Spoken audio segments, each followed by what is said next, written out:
Assalamualaikum warahmatullahi wabarakatuh. Salam sehat dengan bekam, bekamnya bekam sehat, sunnah, empiris, holistik, aplikatif, dan terpadu. Saya Trihari Fajaryadi, salah satu penggiat Tibun Nabawi dan pengajar bekam sehat. Kali ini kita bicara tentang membekam, kontra indikasi bekam. Dalam buku merah PBI disampaikan salah satu kontraindikasi bekam adalah penderita gagal ginjal. Kenapa sih bekam nggak boleh bagi penderita gagal ginjal? Karena salah satu kelemahan orang yang gagal ginjal adalah mengeluarkan cairan dalam tubuhnya. Kenapa? Karena hormon yang mengatur cairan di dalam tubuh yang namanya albumin itu rendah sekali jumlahnya, sehingga dia tidak punya kemampuan sekalipun gromulus atau saringan si ginjal itu memang rusak seperti itu. Nah,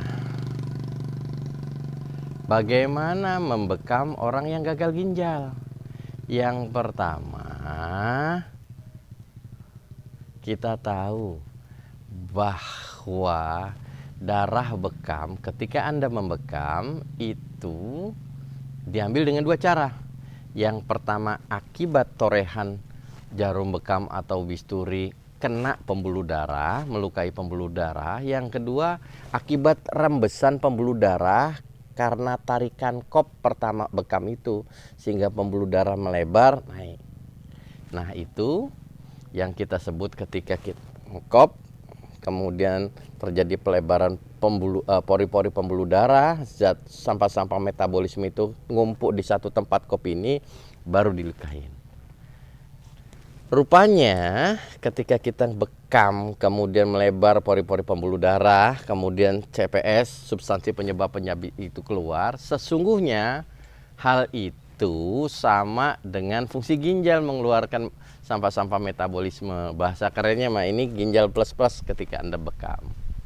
Nah, membekam orang yang gagal ginjal, yang pertama syaratnya adalah cukup daya, cukup darah. Yang kedua, HB-nya minimal 8. Jadi saran saya bekam orang yang gagal ginjal ini ketika bahasanya 2 atau 3 hari setelah cuci darah. Berikutnya, elastisitas kulit yang bersangkutan harus bagus, karena ketika ditarik seperti ini elastisitasnya bagus, maka pori-pori di pembuluh darah melebar, terjadi rembesan pembuluh darah, rembesan